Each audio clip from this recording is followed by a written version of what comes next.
নমস্কার, আমি জ্যোতিষ আচার্য শ্রী দেবদূত এই ছোট্ট অনুষ্ঠানে আপনাদের প্রত্যেককে স্বাগত জানাই। আশা করি আপনারা সবাই খুব ভালো আছেন এবং সুস্থ রয়েছেন।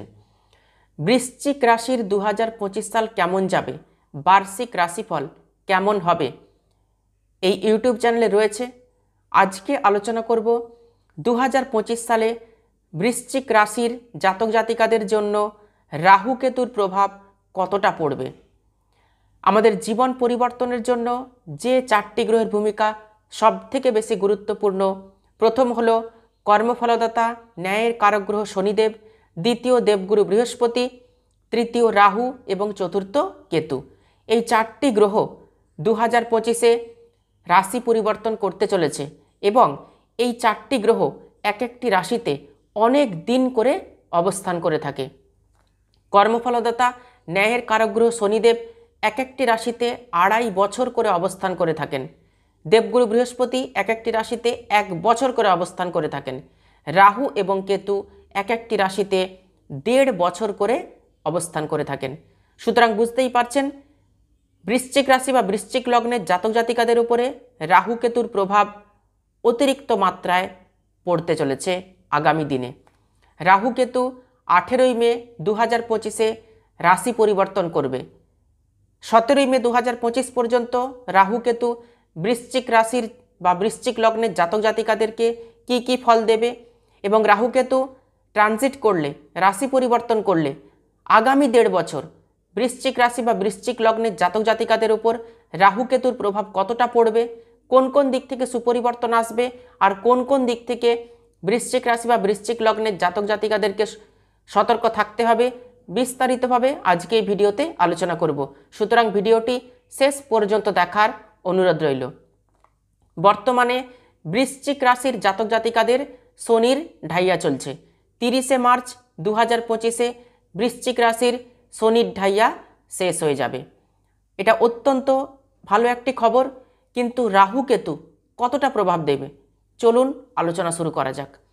বৃশ্চিক রাশি বা বৃশ্চিক লগ্ন সাপেক্ষে রাহু বর্তমানে পঞ্চমভাবে এবং কেতু একাদশভাবে অবস্থান করে থাকবে 17ই মে 2025 পর্যন্ত।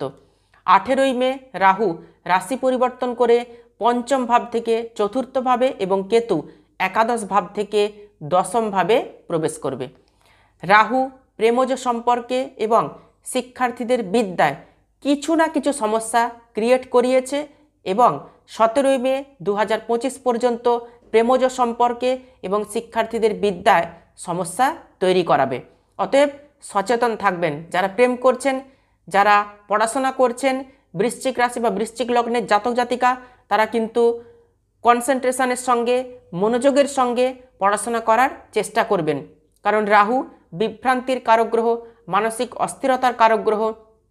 অতএব রাহু কেতু কিন্তু আপনাকে অস্থিরতা দেবে, কিছুতেই পড়াশোনাতে একাগ্রতা দেবে না, অনেকক্ষণ ধরে পড়াশোনা করতে দেবে না রাহু। এবং এই রাহু আপনাকে সোশ্যাল মিডিয়ার প্রতি আকর্ষণ বাড়িয়ে দেবে। তো প্রেমজ সম্পর্ক, বিদ্যা, সন্তান এবং মানসিক শক্তির ক্ষেত্রে রাহু কেতু কিন্তু সমস্যা তৈরি করাবে। যারা সন্তান নিতে চাইছেন কিন্তু কনসিভ করতে পারছেন না, তার কারণ রাহুর প্রভাব। রাহু পঞ্চমভাবে অবস্থান করে রয়েছে। রাহু কি করবে? সন্তান কনসিভ করতে দেবেন না, রাহু মিসক্যারেজ করিয়ে দেবে। এই সমস্যাগুলো কিন্তু তৈরি করাবে। আপনি পরিবারের পরিকল্পনা করতে চাইছেন, সন্তান নিতে চাইছেন, রাহু কিন্তু বাধা তৈরি করাবে। প্রেমজ সম্পর্কেও রাহু কিন্তু বাধা তৈরি করাবে, কমিউনিকেশন গ্যাপ তৈরি করাবে, মিসআন্ডারস্ট্যান্ডিং তৈরি করাবে। প্রেমজ সম্পর্কের মধ্যে তৃতীয় কোনো ব্যক্তির আগমন রাহু তৈরি করিয়ে দেবে। সন্তানের বুদ্ধিমত্তাতে সমস্যা তৈরি করাবে। আপনি পড়াশোনাতে যতটা এফোর্ট দিতে চাইবেন ততটা কিন্তু এফোর্ট দিতে পারবেন না, কারণ পঞ্চমভাবে রাহুর অবস্থানের কারণে। তো 17ই মে 2025 পর্যন্ত প্রেমজ সম্পর্কে, সন্তানের ক্ষেত্রে এবং বিদ্যাভাবে সমস্যা কিন্তু তৈরি করাবে। রাহু 18ই মে 2025-এ ট্রানজিট করলে প্রেমজ সম্পর্কে, বিদ্যাক্ষেত্রে, সন্তান ক্ষেত্রে সমস্যা দূর করবে। মানসিক অস্থিরতা, পড়াশোনাতে কনসেন্ট্রেশনের অভাব, সোশ্যাল মিডিয়ার প্রতি বেশি করে আকর্ষণ, এর সঙ্গে যারা গভর্নমেন্ট জবের জন্য যারা প্র্যাকটিস করছেন, এক্সাম কিছু দিতে চাইছেন, তাদের ক্ষেত্রেও কিন্তু বিভ্রান্তি নিয়ে আসবে। গভর্নমেন্ট জবের জন্য রাহু সমস্যা তৈরি করাবে। মীন রাশিতে রাহুর অবস্থানের জন্য অন্যের কথাতে আপনি চট করে বিশ্বাস করে যাবেন। অন্যের কথায় বিশ্বাস করতে যাবেন না। আপনি আগে পরখ করে নেবেন, পরীক্ষা করে নেবেন যে অপরজন আপনাকে ঠিক কথা বলছে কিনা, আপনাকে সঠিক পথে চালিত করছে কিনা। রাহু কিন্তু বিভ্রান্তি তৈরি করাবে। এই রাহুই আপনাকে সমস্যার মধ্যে ফেলে দেবে। হঠাৎ করে কাউকে বিশ্বাস করতে যাবেন না। কিছু জন অন্যদিকে আপনাকে ডাইভার্ট করার চেষ্টা করবে। মনের মধ্যে আপনার প্রশ্নচিহ্ন আসবে যে আপনি যে বিষয় নিয়ে পড়াশোনা করছেন, সেই বিষয় নিয়ে পড়াশোনা করে জীবনে এগোতে পারবো তো, জীবনে প্রতিষ্ঠিত হতে পারবো তো, এইরকম সমস্যা কিন্তু আপনাদের মনের মধ্যে আসবে। রাহুর যে নেচার, রাহুর যে ক্যারেক্টার, তা হচ্ছে বিভ্রান্তি তৈরি করে দেওয়া। রাহু এবং কেতু হলো ছায়াগ্রহ। যদিও এদের অস্তিত্ব নেই, তবুও মানুষের জীবনে এরা কিন্তু প্রভাব বিস্তার করে থাকে। কাদের কাদের জীবনে এইরকম সমস্যা তৈরি হচ্ছে আপনারা কিন্তু কমেন্ট করে জানাবেন। যে সমস্ত বৃশ্চিক রাশি বা বৃশ্চিক লগ্নের জাতক জাতিকারা রয়েছেন, প্রেম করছেন, সমস্যা তৈরি হচ্ছে, বিদ্যার্থী রয়েছেন, সমস্যা তৈরি হচ্ছে, সন্তান নিতে চাইছেন, সমস্যা তৈরি হচ্ছে, তারা অবশ্যই কমেন্ট করে জানাবেন কাদের কাদের এইরকম সমস্যা আসছে। যারা বিবাহিত রয়েছেন, সন্তান নিতে চাইছেন, 18ই মে 2025-এর পর থেকে সন্তান নেওয়ার পরিকল্পনা করবেন, চেষ্টা করবেন, কনসিভ করতে পারবেন। রাহুকে পঞ্চম ভাব থেকে চতুর্থ ভাবে ট্রানজিট করতে দিন। কেতু একাদশভাবে অবস্থানের জন্য আপনি যা কিছু অ্যাচিভ করেছেন তা কিন্তু ডিসস্যাটিসফ্যাকশনের সঙ্গে আপনি অ্যাচিভ করেছেন। মনের মধ্যে সন্তুষ্ট আপনার কিন্তু আসেনি। কোনো কিছু আপনি সেল করেছেন, কোনো কিছু পারচেস করেছেন, কর্মক্ষেত্রে স্যালারি হয়তো আপনার বেড়েছে, কিন্তু মানসিকভাবে আপনি কিন্তু শান্তি পাননি। কারণ কেতুর একাদশভাবে অবস্থানের জন্য। একাদশ ভাব থেকে কি দেখা হয়? সাকসেস। একাদশ ভাব থেকে কি দেখা হয়? লাভ। একাদশ ভাব থেকে কি দেখা হয়? ইচ্ছা পূরণ। একাদশ ভাব থেকে দেখা হয় ইনকাম। অতএব কেতু যখন একাদশভাবে অবস্থান করে আছে, তো সমস্যা কিছু না কিছু দিয়েছে আপনাকে, এবং 17ই মে 2025 পর্যন্ত সমস্যা দেবে। 18ই মে 2025-এ রাহু চতুর্থভাবে প্রবেশ করবে। পুরো 18 মাস অর্থাৎ 1.5 বছর রাহু চতুর্থভাবে অবস্থান করে থাকবে। কর্মক্ষেত্রে পরিবর্তন আসবে। কর্মক্ষেত্রে বসের সঙ্গে, সিনিয়রের সাথে যেন আর্গুমেন্ট না হয়, এই জায়গাটা একটু লক্ষ্য রাখবেন। আপনার সিনিয়র, আপনার বস একরকম কথা বলছে, আপনি হয়তো সেই কথার বিরুদ্ধে চলে গেলেন, তাহলেই কিন্তু কর্মক্ষেত্রে সমস্যা আসবে। এই জায়গাটা বিশেষভাবে লক্ষ্য রাখবেন। কর্মক্ষেত্রে 100% নতুন সুযোগ আসবে। কর্ম পরিবর্তন, কর্মক্ষেত্রে প্রমোশন কিন্তু দেবে রাহু। রাহু চতুর্থভাবে প্রবেশ করলে লাভ রিলেশনের সমস্যাগুলো কিন্তু মিটবে।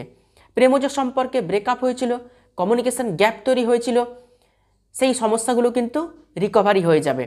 কথা বন্ধ ছিল, একে অপরের সঙ্গে আপনার প্রেমজ সম্পর্কের মধ্যে তৃতীয় কোনো ব্যক্তির আগমন হয়েছিল, সেই সমস্যাগুলো কিন্তু মিটবে।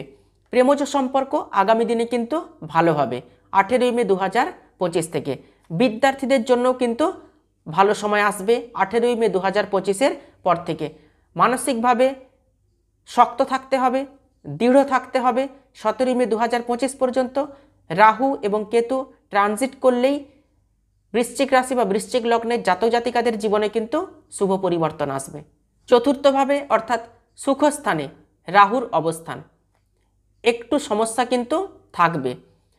যখন আপনি কোনো বিষয়ের প্রতি গভীরভাবে কিছু ভাববেন, তখনই কিন্তু এক্সাইটেড হয়ে যাবেন।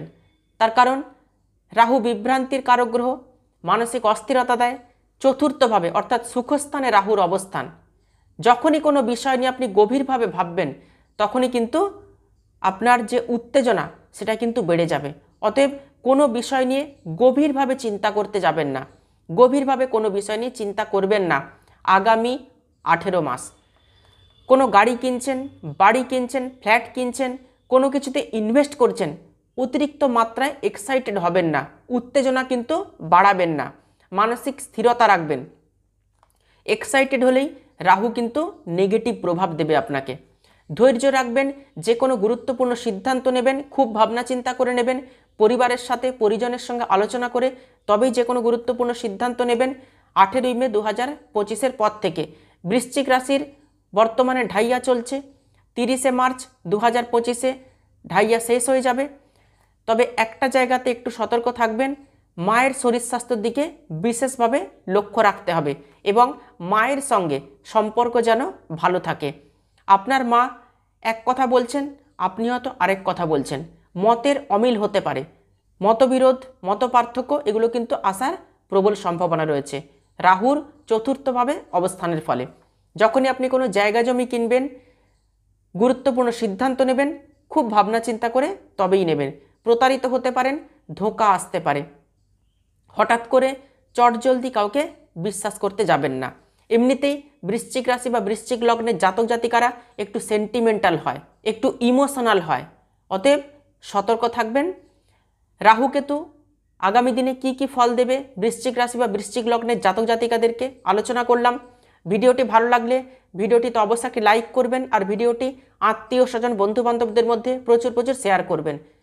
যারা ইউটিউব থেকে দেখছেন তারা অবশ্যই চ্যানেলটিকে সাবস্ক্রাইব করে রাখবেন, আর যারা ফেসবুক পেজ থেকে দেখছেন তারা অবশ্যই পেজটিকে ফলো করে রাখবেন নতুন ভিডিও পাওয়ার জন্য। তাহলে আজকে এ পর্যন্তই, সবাই খুব ভালো থাকবেন, সুস্থ থাকবেন, দেখা হচ্ছে আবার নতুন একটি ভিডিওতে। অসংখ্য ধন্যবাদ।